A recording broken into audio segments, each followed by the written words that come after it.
ساتھ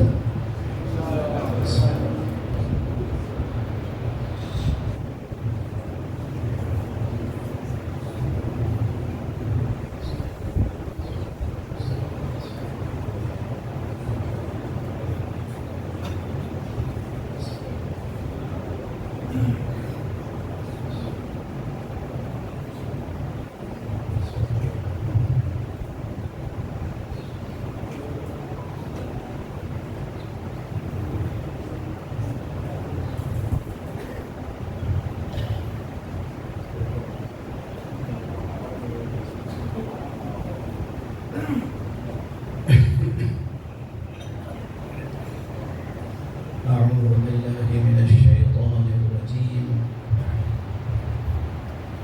بسم الله الرحمن الرحيم. الحمد لله رب العالمين، والصلاة والسلام على أشرف الخلائق أجمعين، سيدنا وسيد الأولين والآخرين، حبيبنا وحبيب إله العالمين، إمام المرسلين وخاتم النبيين، أبي القاسم المصطفى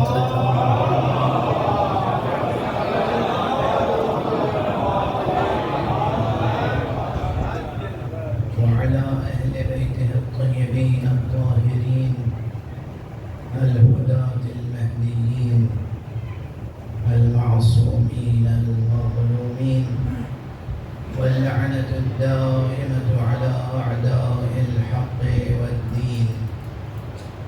أما بعد، فقد قال الله تعالى عز اسمه في محكم كتابه ومتقن خطابه: بسم الله الرحمن الرحيم. صبغة الله، ومن أحسن من الله صبغة، ونحن له عابدون. صدق الله العلي العظيم.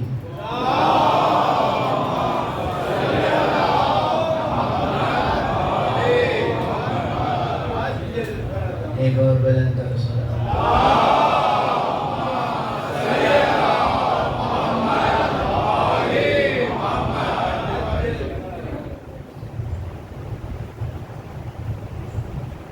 یہ عالم ہستی اور یہ زندگی اور موت، یہ بدلتے ہوئے رنگ،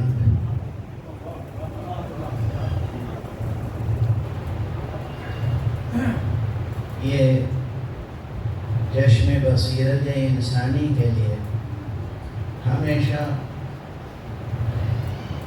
نور میں اضافے کا سبب بنتے ہیں۔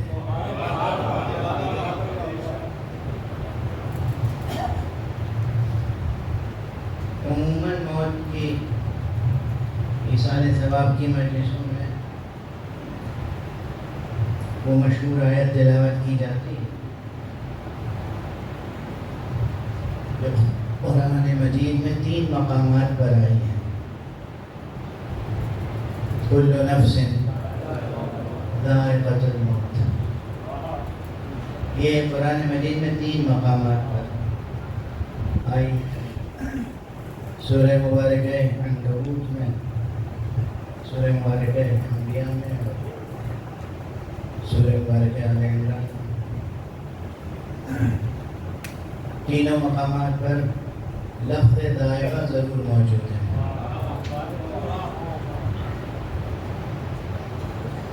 تو ذائقے کا تذکرہ اکثر سنتے رہتے ہیں۔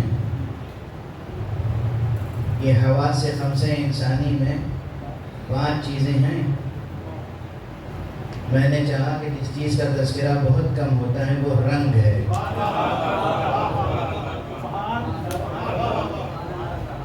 آج کو زندگی اور موت کے رنگوں کا تذکرہ بھی ہو جائے گا۔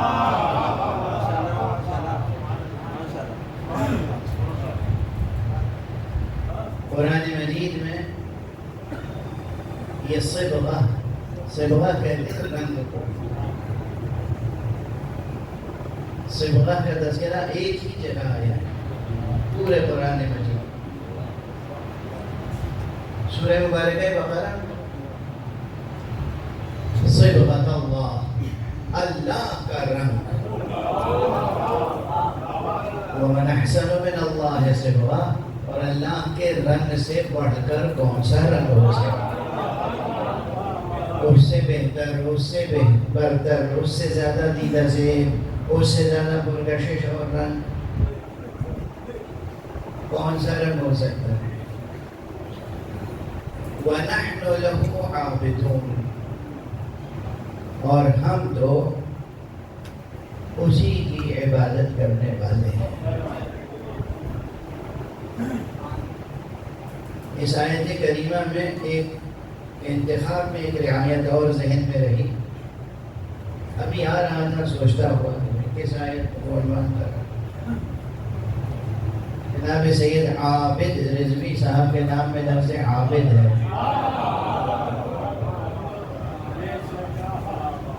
یوں تو قرآن مجید میں بہت سے مقامات پر عابد کا کلمہ آیا ہے، سورہ کافرون میں بھی آیا ہے، لیکن میں نے چاہا کہ اس آیت کا انتخاب کیا جائے جس میں بہترین رنگ کے حیات کا تذکرہ ہے۔ ماشاء اللہ ان کی زندگی اور ان کی شخصیت ادبی اور تہذیبی رنگ کی حامل تھی، اپنے رنگ کی ایک منفرد شخصیت کے مالک تھے۔ اس اعتبار سے پہلا کلمہ صبغہ کا بھی مناسبت رکھتا ہے۔ دیکھیے رنگ تو بہت ہیں، بہت سے رنگ ہیں، کتنے رنگ ممکن ہیں زندگی کے آج تک کوئی شمار نہیں کر سکا ہے۔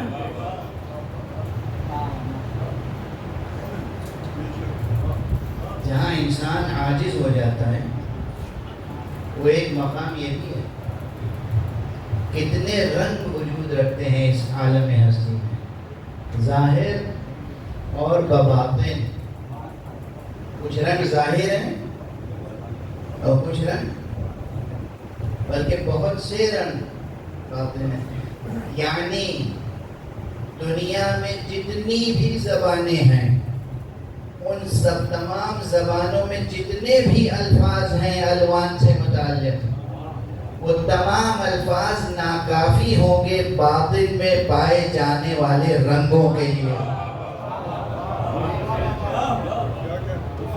ہم نام نہیں رکھ سکتے، نام نہیں دے سکتے۔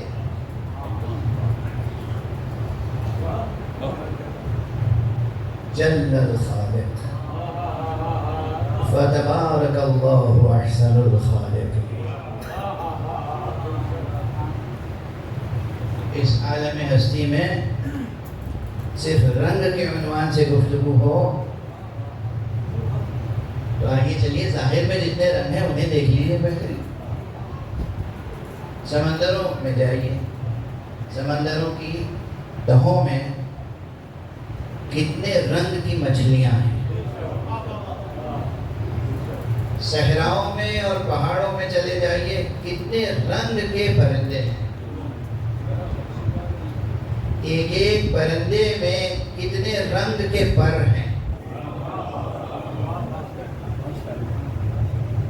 یہ سب وہ سامنے کی چیزیں ہیں جو ہمارے بچے آج کل سائنس کے طالب علم، جغرافی کے طالب علم، ان سب چیزوں سے آشنا ہے، واقف ہیں۔ یہ جو ظاہر میں اتنے رنگ ہیں، ان میں ہر ایک کا الگ الگ نام رکھنا مشکل ہے، یہ جائے کہ باطن میں چھپے ہوئے جو رنگ ہیں ان کی شناخت ہو سکے اور پھر شناخت کے مطابق ان سب کے نام الگ الگ رکھے جا سکیں۔ جب عالم وجود میں، عالم ہستی میں، عالم ظاہر میں، عالم مادی میں، عالم مادی کے باطن میں پائے جانے والے رنگ اتنے ہیں تو عالم مجرد اور اس کے باطن میں پائے جانے والے معنوی رنگ کتنے ہوں گے؟ کیا بے قراری ہے! عالم ہستی کی کیا بے قراری ہے، اور اس بے قراری کا اندازہ کوئی کر لے تو پھر اس کے خالق کی عظمت کے سامنے سجدہ کیے بغیر چارہ نہیں۔ کیا لامتناہی ہے عالم وجود، عالم ہستی، اب کون ہے اس کا خالق؟ زندگی کے ظاہر میں جب اتنے رنگ ہیں، اب میں مثال دے دوں بچوں کے لیے بس کہ بھائی یہ ظاہر و باطن رنگ میں بھی آپ لے آئے۔ سورج کی روشنی دیکھتے ہیں آپ، یہ بھرپور سورج کی روشنی جو نصف النہار میں نظر آتی ہے، جس کے لیے عربی میں کیا عمدہ استعارہ ہے، کہا گیا ہے رداء الشمس، یہ سورج کی ردا ہے۔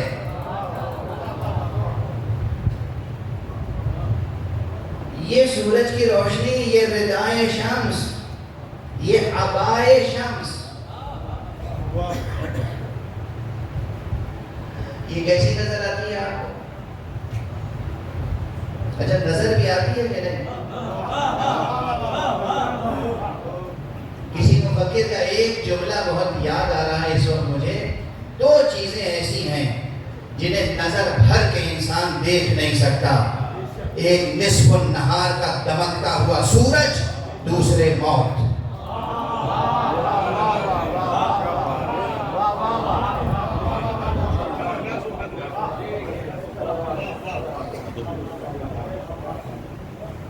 دو چیزیں ایسی ہیں جنہیں نظر بھر کے انسان دیکھ نہیں سکتا، ایک نصف النہار کا دمکتا ہوا چمکتا ہوا سورج،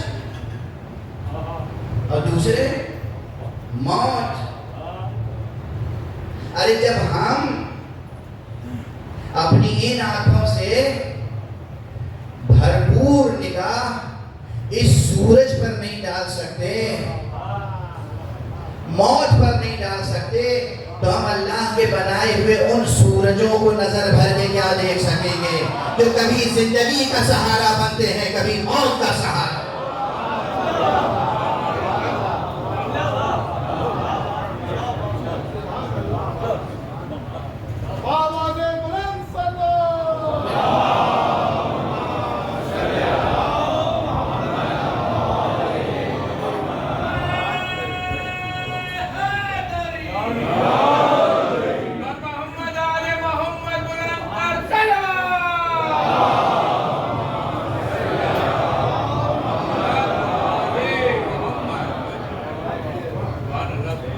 ہم اس سورج کو نظر بھر کے نہیں دیکھ سکتے تو اس پیغمبر خاتم کے چہرے کو نظر بھر کے کیا دیکھ سکیں گے جس کے صدقے میں سورج کو نور عطا ہوا۔ ایک روایت یاد آ رہی مجھے، حضور کی ہجرت سے پہلے حضور ابھی مکے میں تھے، حضور کے آس پاس رہنے والے بعض حضرات پہلے پہنچ گئے تھے مدینے۔ کسی شخص نے، بہت مشہور نام ہے، کسی شخص نے پوچھا کہ تم ہمارے لیے شمائل پیغمبر بیان کر سکتے ہو؟ دیکھیے عشق اور محبت اور روز کی کیفیت یہ ہوتی ہے نا، جب آپ نے کسی کو نہ دیکھا ہو تو بار بار پوچھنے کو کیسے ہیں، چہرہ کیسا ہے، بتاؤ تو صحیح، رنگ کیسا ہے، ان کی زلفیں کیسی ہیں، شکل و شمائل کے بارے میں عموماً سوال ہوتا ہے۔ اپنے محبوب کے بارے میں جسے دیکھا نہ ہو جستجو رہتی ہے، اور جو ہمارا معشوق حقیقی ہے اس کی محبت میں یہ جستجو ہی ہے کہ جس کا نام زندگی ہے۔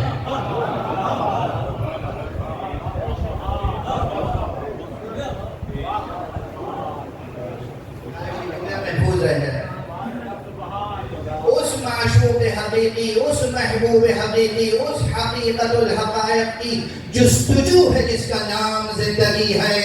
جہاں یہ جستجو ختم ہو جائے وہیں موت پاری۔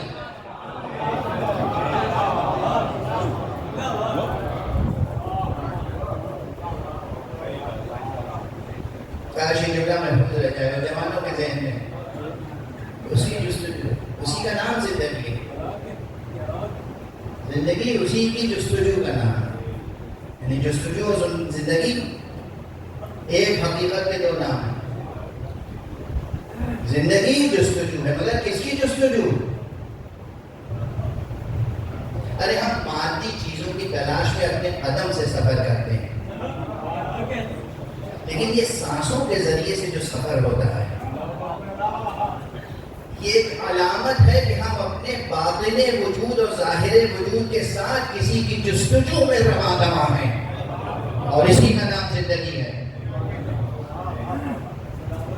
اسی کا نام زندگی.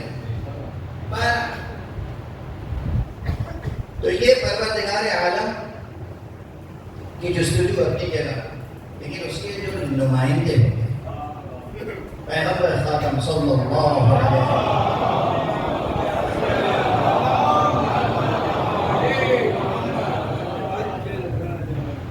مظہر کامل حقیقت الحقائق، مظہر کامل حقیقت الحقائق. تو اعلان ہو چکا، مبعوث ہو چکے ہیں، وہاں بہت سے لوگ ایمان لا چکے تھے مدینے میں. جب بعض ایسے اصحاب سے پوچھا گیا ہے کہ جو بہت سے مقامات پر ساتھ رہے ہیں، تنہائی میں بھی، میدان میں بھی، گھر میں بھی، مسجد میں بھی، کہا جاتا ہے کہ ایسے ایسے مقامات پر ساتھ رہے. کہا جاتا ہے ایسے ایسے مقامات پر ساتھ رہے جہاں ان کے علاوہ کوئی اور نہ تھا. اس قدر قریب رہنے کے باوجود جب پوچھا گیا کہ بھئی ان کے شکل و شمائل کیسے ہیں، کہا یہ مجھ سے نہ پوچھو، یہ پوچھنا ہو تو بس کوئی بتا نہ سکے گا سوائے علی کے.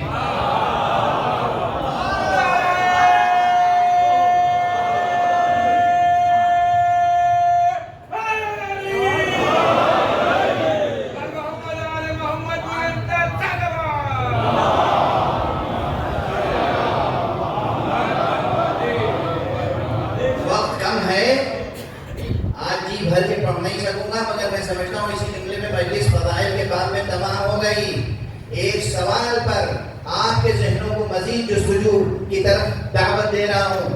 جو ساتھ رہتا ہو برابر مسلسل اور ظاہر پیغمبر کی تصویر کشی نہ کر سکے، وہ سیرت پیغمبر کیا بیان کرے.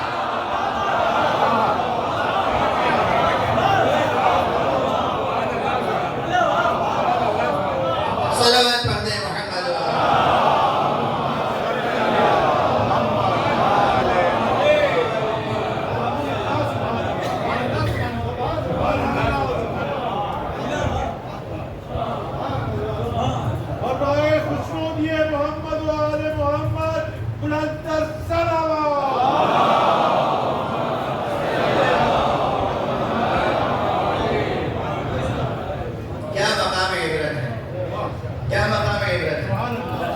اٹھتے بیٹھتے ساتھ ہیں. کہا جاتا ہے غاروں میں بھی ساتھ ہیں.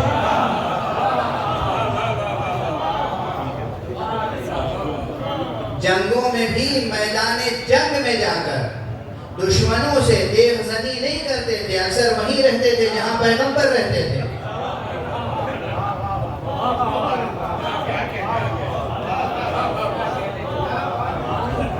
اس قدر ساتھ اور قریب رہنے کے باوجود اٹھتے بیٹھتے رسول کے ساتھ ہیں. ظاہری شکل و شمائل کے بارے میں پوچھا گیا ہے،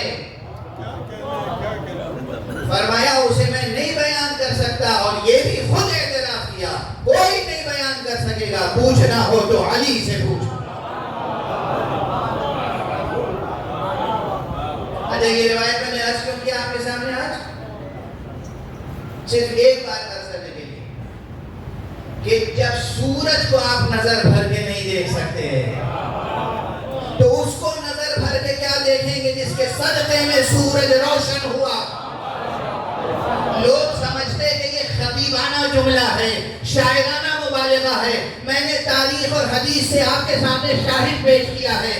کوئی نہیں ہے اس روئے زمین پر جس نے محمد صلی اللہ علیہ وآلہ وسلم کا چہرہ بھی نظر بھر کے دیکھا ہو سوائے چشم مشیت کے جس کا نام علی ہے. صلوات پڑھتے ہیں محمد.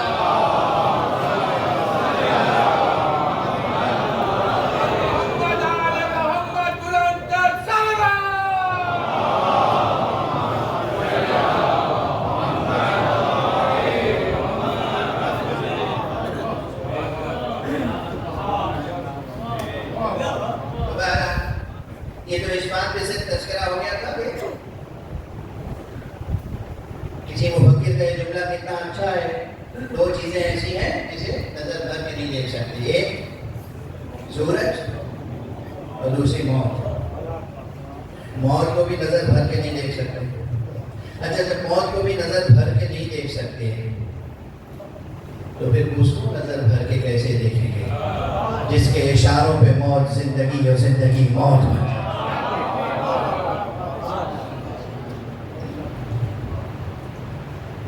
کیسے نازک مقام پہ گفتگو آ گئی ہے.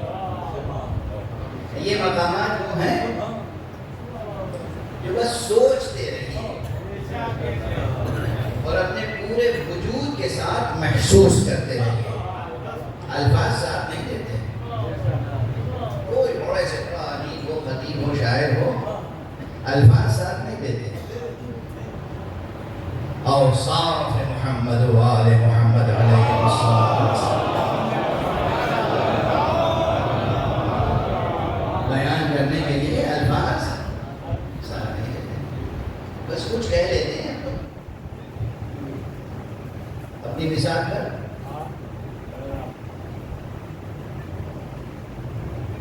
ابھی میں نے زندگی کے رنگوں کا تذکرہ کیا اور اس کے اب یہ سورج جو ہے اسے آپ نظر بھر کے دیکھ نہیں سکتے اور جب جتنا کچھ دیکھتے ہیں تو ایک سفید روشنی نظر آتی ہے. وائٹ لائٹ یہ ہے اس کا ظاہر. یہ ہے اس کا ظاہری رنگ. اچھا اسی کو آپ سورج کی روشنی کو تحلیل کریں چاہے وہ قوس قزح کی شکل میں ہو اور چاہے وہ پرزم کی شکل میں ہو. آپ کی شکل میں دیکھیں اسی سفید روشنی سے کہیں سرخ ہے کہیں ہری روشنی ہے کہیں بلو روشنی ہے کہیں زرد روشنی ہے. کتنی روشنیاں ہیں اس سفید و سادہ رنگ میں. یہ پر رنگ باطن ہے اس کا.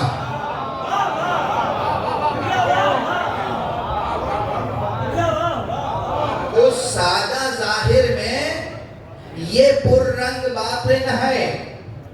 اور ہمارے نا بات کہاں سے کہاں پہنچ انہی زندگی کے انہی نامتناہی رنگوں میں سے کچھ رنگ ایسے ہیں جو باب موت میں چھپے ہوئے ہیں. آئینہ موت میں چھپے ہوئے. موت زندگی کے مقابلے میں کوئی حقیقت نہیں ہے. اس ذہنوں میں رہے. عموماً ذہنوں میں یہ بات بیٹھی ہوئی ہے کہ زندگی الگ ایک حقیقت ہے اور زندگی کے ختم ہو جانے کے بعد موت الگ ایک حقیقت ہے. موت الگ ایک حقیقت نہیں ہے. زندگی ہی کے رنگوں میں سے ایک رنگ ہے موت.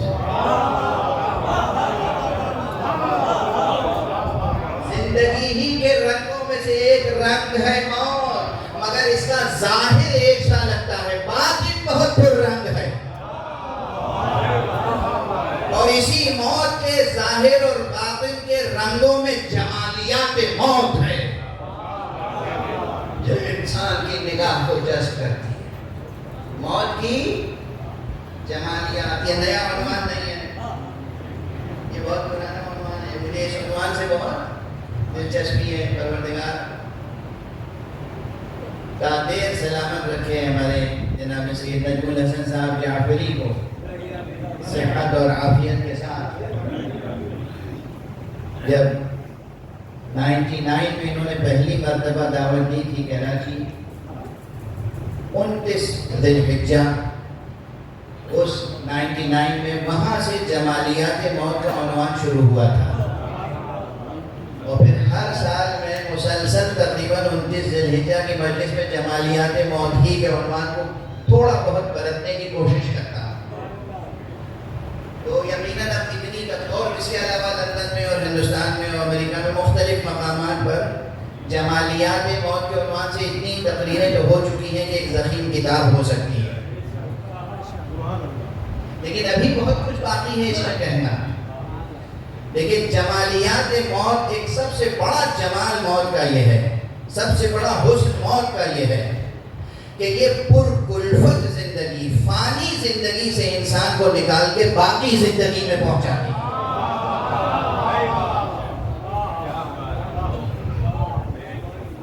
موت سفر ہے، اور سفر بھی لا فانی عالم کا سفر۔ موت سفر ہے، اور سفر بھی لا فانی عالم کا سفر۔ دنیا، فانی دنیا تو بس مہلت ہے تیاری کی۔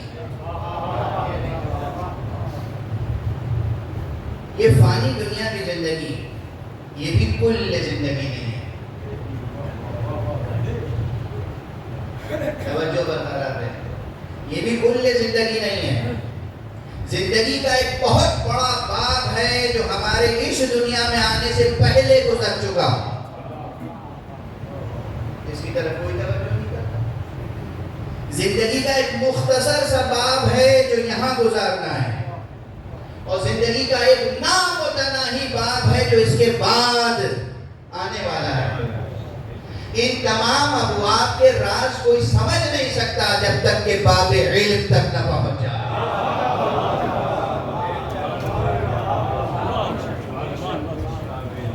اور یہی سبب ہے کہ ہمارے یہاں پروردگار ہمارے بزرگوں کو، آباء و اجداد کو کروٹ کروٹ جنتیں نصیب کریں، ان کے درجات بلند کریں۔ کیا تہذیب ہمیں عطا کر رہے ہیں، کیا ثقافت ہمیں دے گئے ہیں، کیا تعلیم ہے، کیا ادب ہے۔ دنیا سے کوئی گزر جائے مومن تو ہم اس کا غم بھلانے کے لیے اور اس کی روح کو شاد کرنے کے لیے تذکرہ کس کا کرتے ہیں؟ محمد اور آل محمد کا تذکرہ کرتے ہیں، مدینۃ العلم کا تذکرہ کرتے ہیں، باب مدینۃ العلم کا تذکرہ کرتے ہیں، بلکہ ابواب مدینۃ العلم کا تذکرہ کرتے ہیں۔ اگر یہ بات آپ کے سامنے ثابت ہے کہ اولنا محمد، اوسطنا محمد، آخرنا محمد، تو اگر ان میں سے کسی کے لیے بھی کہہ دیا گیا کہ یہ باب مدینۃ العلم ہے، تو علی بھی باب مدینۃ العلم ہے، حسن بھی باب مدینۃ العلم ہے، حسین بھی باب مدینۃ العلم ہے۔ یا ہم مدینۃ العلم کا تذکرہ کرتے ہیں یا ابواب مدینۃ العلم، یا رسول کا تذکرہ ہوتا ہے اور یا آل رسول سے ہونے والے ان افراد کا، ان ہستیوں کا جو معصوم ہیں، جن کا مرتبہ باب مدینۃ العلم کا سایہ ہے۔ باب مدینۃ العلم، بس ایک جملہ کہیں، شاید اس جملے میں علم کلام کی پوری فصل، پوری بحث سمجھی ہوئی ہے، اور وہ یہ ہے کہ مدینۃ العلم اور باب مدینۃ العلم، یہ لقب بس اس پر زیبا ہے جس نے کسی بشر سے علم حاصل نہ کیا۔ صلوات پڑھ دیجئے محمد۔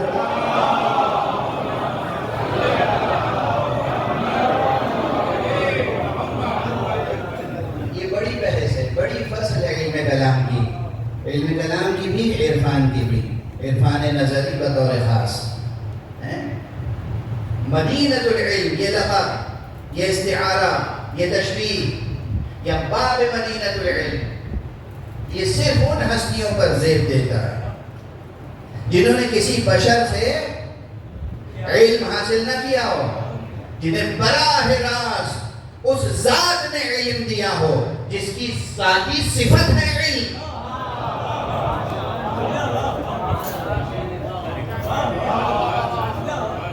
توجہ ہے؟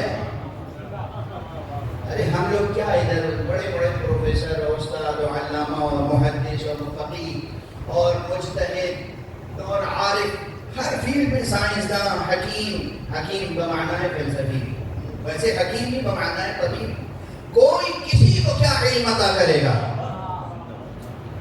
یہ سب کے سب معلومات کے تاجر ہیں۔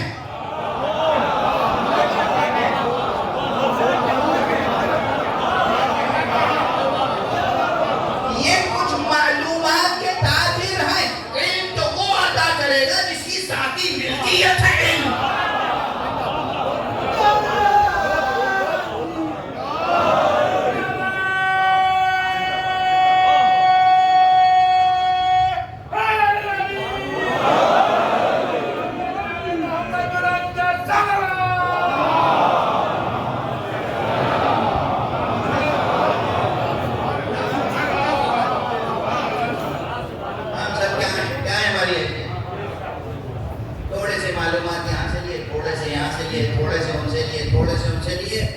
علامہ کہلانے لگے۔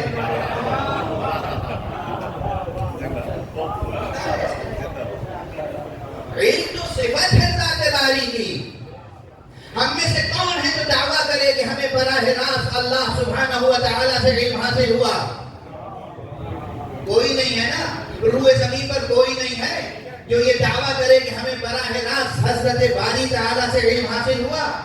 کوئی نہیں ہے، کوئی نہیں ہے، کوئی نہیں ہے، مگر جس کو خدا خود کہے کہ میں نے براہ راست علم دیا۔ اور ایسی چند شخصیتیں ہیں، قرآن گواہ ہے، وَعَلَّمَ آدَمَ الْأَسْمَاءَ، اللہ نے آدم کو اسماء تعلیم کیے۔ حضرت آدم کے لیے بھی ہے حضرت خاتم صلی اللہ علیہ وآلہ،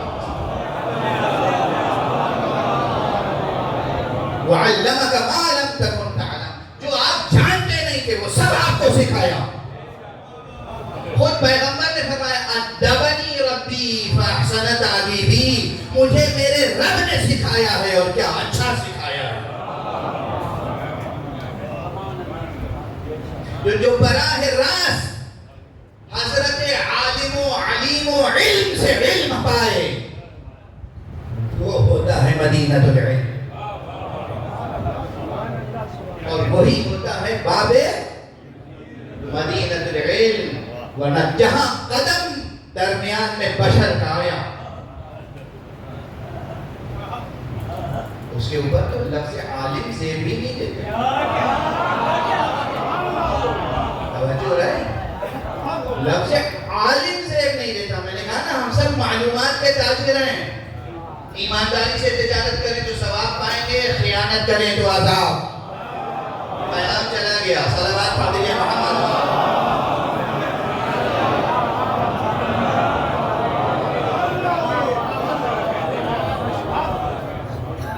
دیانتداری سے تجارت کریں، ثواب اجر، خیانت کریں عذاب علیم، عذاب علیم، دردناک ترین عذاب۔ دوبارہ دیکھیے بات سے بات شاپ در شاپ نکلتی چلی آ رہی ہے۔ کیا مدینہ العلم وہ ہیں جنہیں اللہ نے براہ راست سکھایا ہو، یا وہ ہیں جنہوں نے خدا سے یا رسول سے براہ راست علم الہی کا خزانہ حاصل کیا؟ اس کے علاوہ کوئی نہیں۔ وہی بتا سکتے ہیں زندگی کے اسرار کیا ہیں، وہی بتا سکتے ہیں موت کے اسرار کیا ہیں، وہی زندگی اور موت کے رنگوں کی تفسیریں کر سکتے ہیں، ہم نہیں کر سکتے۔ ہم اگر جمالیات موت پہ غور کریں تو ایک بڑا جو بالکل آپ کے ذوق کی چیز ہے، لیکن اس میں کوئی شک نہیں کر سکتا، بڑا مسئلہ یہ ہے کہ موت کی آنکھوں میں آنکھیں ڈال کے تو کوئی نہیں دیکھ سکتا، تو اس کے چہرے کو نظر بھر کے کون دیکھ سکے گا؟ جو موت کو زندگی سے بدل دیں۔ مگر کیا لطف ہے ان کا، کیا کرم ہے، اور موت کی بھی کیا جمالیاتی شان اس حدیث کی روشنی میں سامنے آتی ہے، جہاں مولا کائنات امیر المؤمنین علی ابن ابی طالب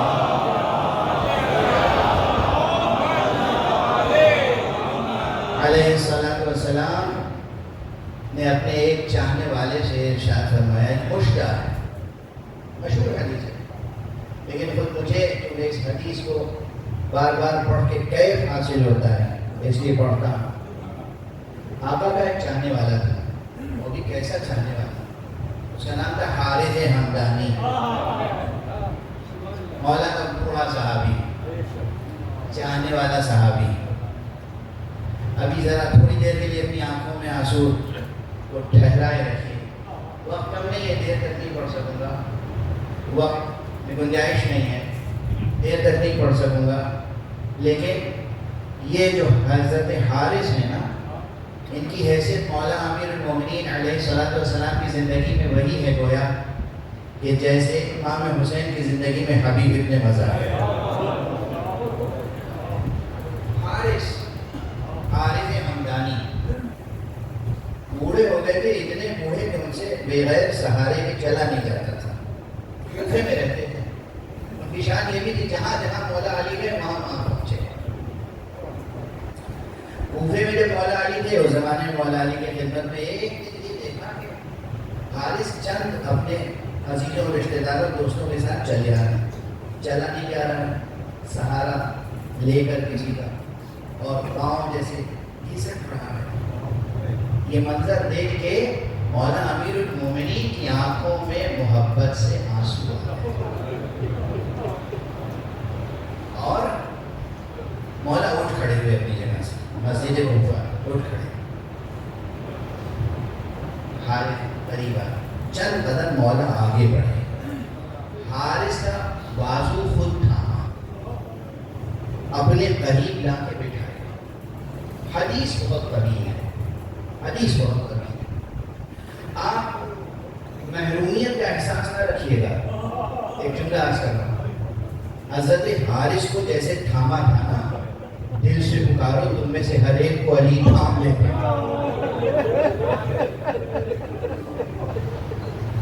محرومی کا احساس لے کے نہ جائیے گا۔ علی ہے، علی، علی ہے دست خدا، علی ہے دست مصطفیٰ۔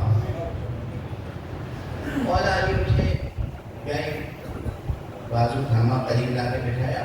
حارث نے بہت سے سوالات کیے، مولا نے بہت بلیغ اور پراسرار جواب دیے، لیکن اس میں ایک بات فرمائی، اور اسے عربی کے عظیم المرتبہ شاعر نے پورے قطعے میں نظم کر دیا ہے، جس میں کہا گیا ہے کہ یا خار حمدان من یمت یرمی من مؤمن او منافق قبلا یعرفنی بطرفه واعرفه باسمه ونعته وما فعلا۔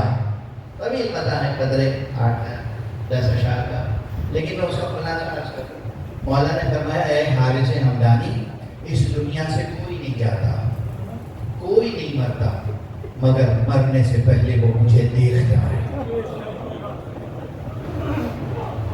تقریباً مجلس مسائل کے قریب آ چکی ہے، مگر میں ایک جملے میں ایک بہت بڑی کلامی بحث کو سمیٹ دوں۔ اکثر جو لوگ ہم سے پوچھتے ہیں کہ یہ بتائیے اٹھتے بیٹھتے آپ یا علی کہتے ہیں، علی کیسے مدد کر سکتے ہیں، انہیں مولا علی سے پوچھنا چاہیے، آپ فرماتے ہیں ہر مرنے والا مجھے دیکھتا ہے، آپ کیسے ہر مرنے والے کے قریب پہنچ جاتے ہیں؟ مولا نے فرمایا، اب یہ کسی خطیب نے تو نہیں کہا، کسی شاعر نے تو نہیں کہا، فرد محبت میں ہونے والے نے، اے حارث کوئی اس دنیا سے نہیں اٹھتا، من مومن او منافق، نہ کوئی مومن نہ کوئی منافق، مگر یہ کہ وہ مجھے دیکھتا ہے مرنے سے پہلے۔ وقت نہیں ہے ورنہ عرض کرتا ہے، یہاں ایک بہت بڑی بحث ہے۔ اگر فرماتے کہ مرنے کے کے بعد مجھے ضرور دیکھے گا. تو فلسفیانہ و منطقی اساسیں بدل جاتی، بحث بدل جاتی. دوسرا چیپٹر ہوتا کہ بھئی مرنے کے بعد اس کی روح بھی مجرد ہے، عالم مجرد میں وہ بھی ہے، دیکھنے کا کوئی مسئلہ نہیں ہے، کوئی مادی حجاب درمیان میں نہیں ہے. اور ہمارے کتنی بڑی بحث ہے. اگر مولا فرما دے کہ ہر مرنے والا مرنے کے بعد مجھے دیکھے گا، مسئلہ آسان تھا. فرمانے ہر مرنے والا مرنے سے پہلے مجھے دیکھے گا.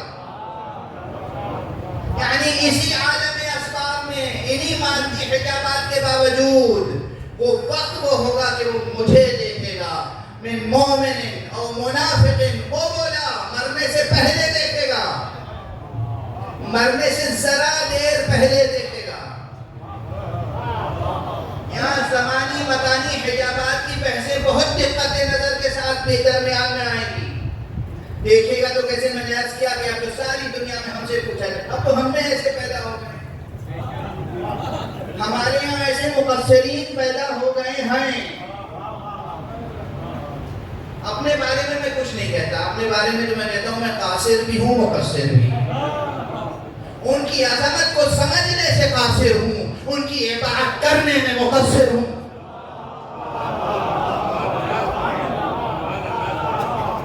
جو اطاعت کا حق ادا نہیں ہو سکتا، جو معرفت کا حق ادا نہیں ہو سکتا، معرفت کا حق ادا نہیں ہو سکتا، قاصر. اطاعت کا حق ادا نہیں ہو سکتا، مقصر. اسی میں شرف ہے کہ اپنے کو مقصر اور قاصر مان لو، ورنہ ان کا حق معرفت، ان کا حق اطاعت کس سے ادا ہوا ہے؟ اور ہمارا بہرحال. لیکن ایسے مقصر دوسرے معنی میں عرض کر رہا ہوں جو فضائل علی اور فضائل آل علی کا انکار کرتے ہیں، وہ اس حدیث کو شاید قبول نہ کریں. اور یہ جو اٹھتے بیٹھتے ہم یا علی یا علی یا علی یا علی کہتے ہیں، وہ ان کو سمجھ میں نہیں آتی یہ بات. میں کہتا ہوں سمجھیے گا بعد میں، تجربہ کر کے دیکھ لیجیے. صلوات پڑھ دیجیے محمد اللہ.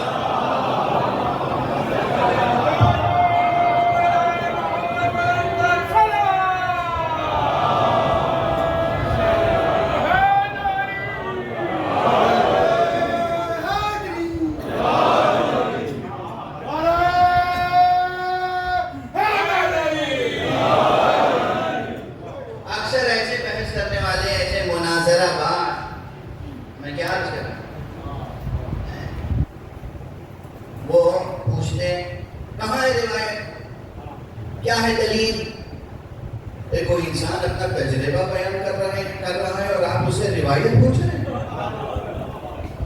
روایت تو ماضی کی داستان ہوتی ہے، ہم تو اپنے تجربے عرض کرتے ہیں. ہم علی کو پکارتے ہیں اور دست علی کی امداد اور استمداد کو محسوس کرتے ہیں اور ثمرات کو اپنی زندگی میں دیکھتے ہیں. ہم نتائج اور ثمرات کو اپنے سامنے دیکھتے ہیں. پوچھو کراچی کے ماتمیوں سے، پوچھو جب بم بلاسٹ ہوا تھا ان کے اندر طاقت تھی کہ علم کو سنبھال کے رکھے؟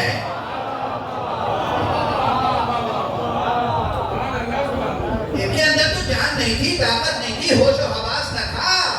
پھر بھی ان کے ہاتھ تھے، مگر ان کے ہاتھ پر کسی کا ہاتھ تھا جو علم سر میں اٹھنا.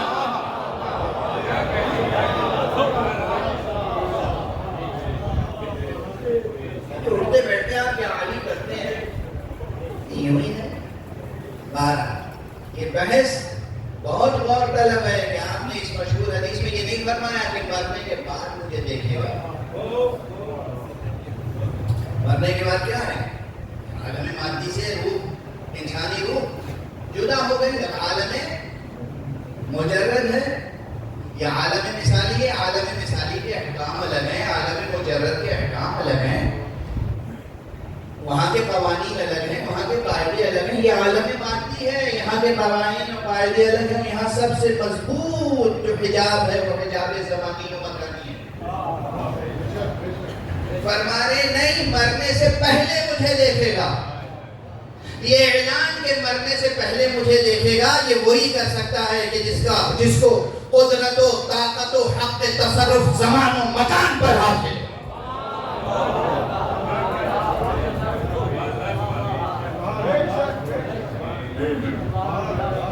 زمان بھی علی کی مٹھی میں ہے، مکان بھی علی کی مٹھی میں۔ آپ بے شک کر رہے ہیں، گاتے رہے ہیں، درود پڑھ رہے ہیں، وجد کر رہے ہیں، جھوم رہے ہیں، میری نگاہوں میں تو وہ چہرے ہیں کہ جو چہرے ذکر علی سے مرجھا جاتے ہیں، شکوک ہے، شبہات ہے، انکار ہے، اعتراض ہے، تردد ہے، تحمل ہے، تفکر ہے، ہر بات ماننے میں ایک رکاوٹ ہے۔ ہاں پڑھو زمان و مکان کا فلسفہ، اسپیس ٹائم فلسفی پڑھو مگر قرآن کی روشنی میں، اسپیس ٹائم فلسفی پڑھو نہج البلاغہ کی روشنی میں، اسپیس ٹائم فلسفی پڑھو صحیفہ کاملہ کی روشنی میں، جوانان عزیز یہ پڑھو اور پھر دیکھو کہ زمانے کی حقیقت کیا ہے اور مکان کی حقیقت کیا ہے۔ جو خالق زمان و مکان ہے اس نے زمان و مکان خلق فرما کے اس پر کسی کو اگر ولی بنایا تو آپ کو کیا اعتراض ہو سکتا ہے؟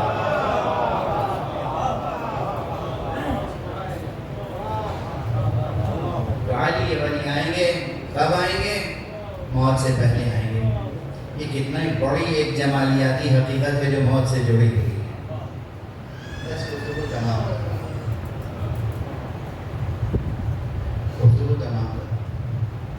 موت سے پہلے موت کسی بھی شکل میں آئے، ابھی تو بیان ہی نہیں کر سکا، موت کے رنگ اور موت کے ظاہری رنگ اور موت کے باطنی رنگ یہ بتا سکتا ہوں کہ موت کا سب سے بلند رنگ، سب سے حسین رنگ سرخ ہے۔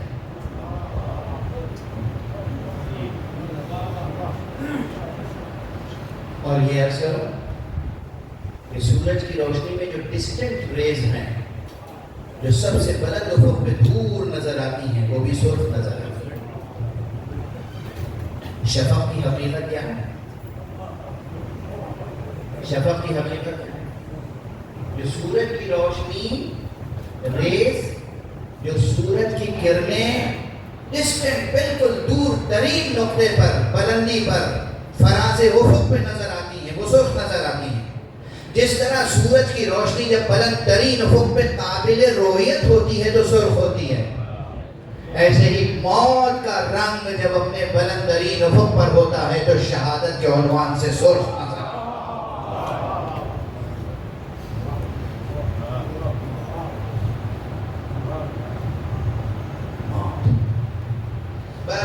دو تین خبریں عرض کرتا ہوں اور تمام محرم کی آمد آمد ہے۔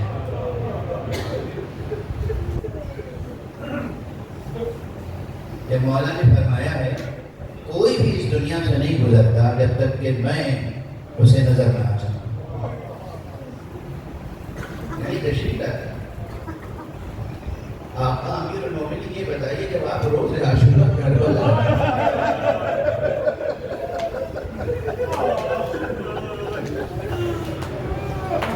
آقا آپ کے دل پہ کیا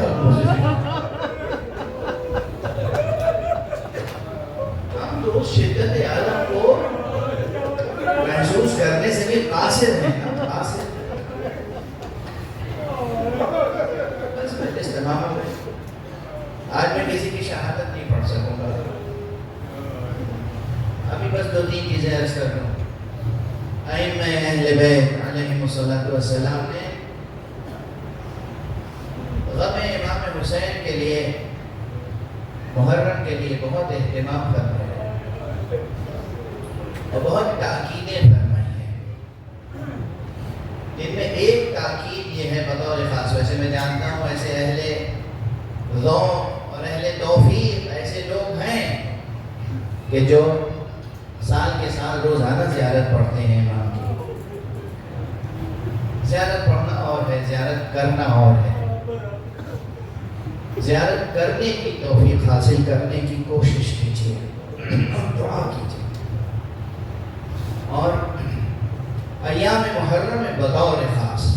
چیز جس پہ بہت زیادہ زور دیا گیا احادیث معصومین میں، وہ ہے زیارت۔ دیکھو حضرت ابو عبداللہ الحسین کی زیارت سے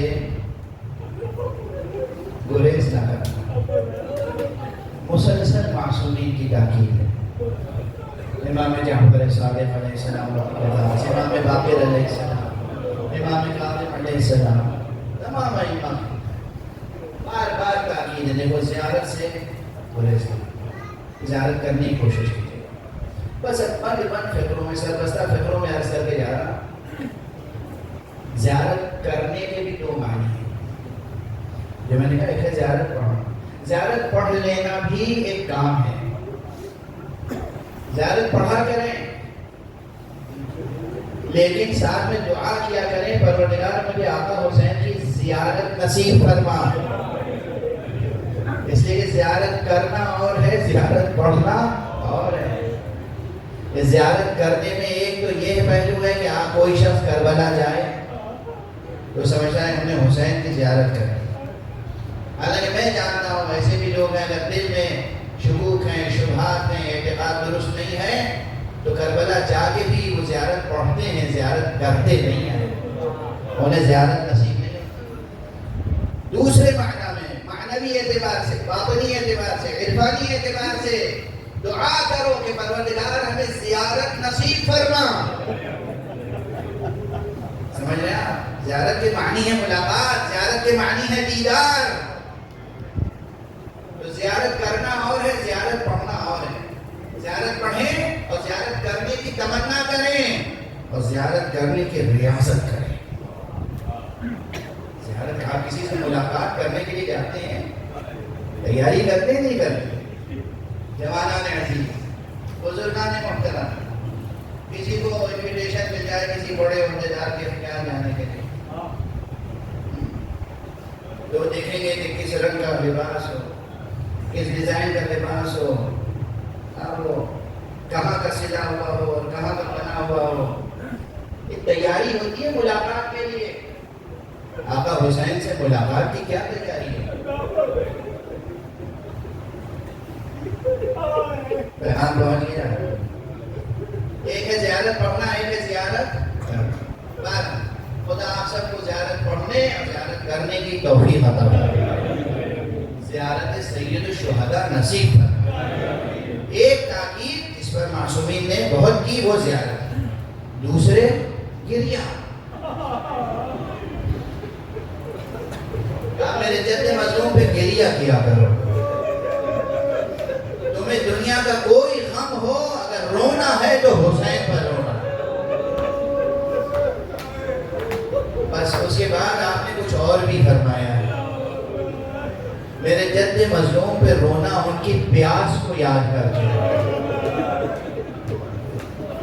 بس دو فطرے مجلس تمام ہو چکی۔ میرے جد مظلوم پہ گریہ کرنا تو ان کی شدت عطش کو یاد کرنا۔ کس میں طاقت ہے جو آپ سید الشہداء کی شدت عطش کو بیان کر سکتے؟ کیسا تشنہ جگر تھا میرا امام، کیسی زبان خشک ہو چکی تھی۔ اس کے لیے بس وہ ایک جملہ کافی ہے، جب آقا کا نور نظر، جب شبیہ پیغمبر جنگ کرتے کرتے ایک مرتبہ درمیان میں آیا، بابا ارے شدت پیاس ایسی ہے کہ برداشت نہیں ہوتی۔ امام نے فرمایا بیٹا اپنی زبان ذرا میرے منہ میں دے۔ حضرت علی اکبر نے اپنی زبان بابا کے منہ میں دی اور فوراً کھینچ دی۔ بابا آپ کی زبان میں تو میری زبان سے زیادہ کانٹے پڑے ہوئے۔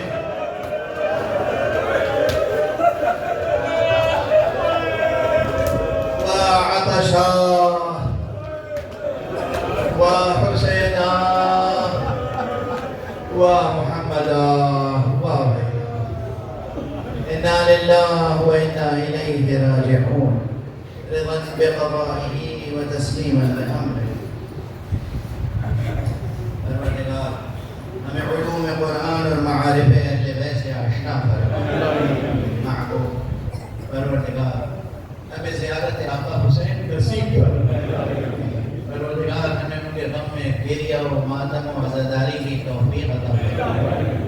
پروردگار مرحوم و محبوب سید عابد رضوی کی مغفرت فرما، ان کے درجات بلند فرما، ان کے اہل و عیال، ان کے سوگوار قربے کو صبر جمیل عطا فرما، اور اس صبر جمیل پر اجر جزیل کرامت فرما۔ پروردگار اپنے ولی آخر کو اذن ظہور عطا فرما، اور ان کے ہاتھوں سے اپنی رحمت و رافت و عدالت کا پرچم لہرا دے۔ حضرات ایک بار پھر التماس ہے کہ ایک مرتبہ سورہ حمد و 3 مرتبہ سورہ اخلاص کی تلاوت کرنا کہ رہبر شہید آیت اللہ علیہ سید خامنئی اور ان کے ساتھ شہید ہونے والے تمام شہدائے انقلاب اسلامی اور تمام شہدائے کراچی، تمام شہدائے ملت، تمام شہدائے امت اور سید عابد رضوی مرحوم اور تمام مومنین و مومنات مرحومین کی روحوں کو ایثار کریں۔